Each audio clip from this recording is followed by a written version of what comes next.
Smiselno je, da imajo delničarji od svoje naložbe donos, ne pa zgolj stroške.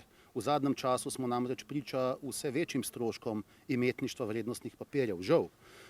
In ob tem seveda je toliko bolj zaželeno, smiselno in prav, da se ta razdeli tudi med delničarje. Seveda največji delničar, ki je hkrati tudi poslovodja, direktor družbe, bi iz tega naslova imel največ. In po mojem ponovnem vprašanju na skupščini, zakaj se vendarle izmikajo zakonski zahtevi po tem, da se izplača vsaj del dobička, zaradi česar smo podali ne samo nasprotni predlog, pač pa tudi napovedali izpodbijanje, da skušamo po zakonski poti doseči vsaj tisti minimum izplačila dividend za tudi preostale delničarje družbe. Ko smo izrazili pripravljenost, da se pogovarjamo o pogojih izstopa po takšni ponudbi in vendarle soočimo argumente v zvezi tudi z našimi ocenami in cenitvami, na to nismo prejeli odgovora in smo potem v naslednjem letu prejeli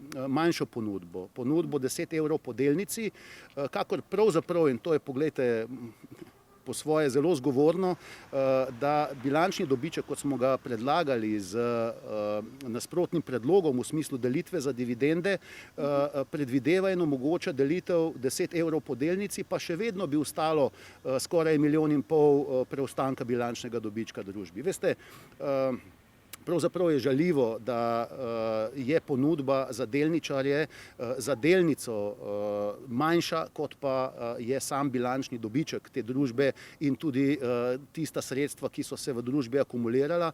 Navkljub vsemu v vsem tem času, ko so ti delničarji zvesti sami družbi. V družbi Goričane recimo dejansko večina delničarjev že odločila, da bo pristopila k našim postopkom, bodisi iz naslova delničarskega sporazuma ali delniške opore. Po drugi strani pa seveda ne moremo izpeljati za njih ustreznega donosa, kajti tiste minimalne ocene, ki smo jih imeli doslej, niso dobile možnosti, da bi sprejeli takšne ponudbe, ki so že bile na mizi.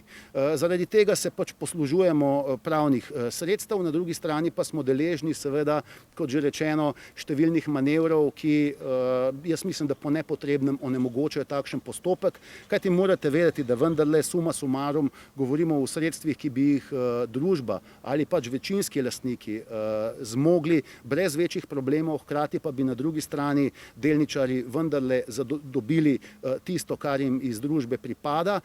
Kako vi komentirate recimo ta zelo bogato, lahko rečemo, obnovo dvorca Goričane strani papirnice Goričane? Družba je iz tega naslova imela seveda precejšnjo finančno breme in obveznosti.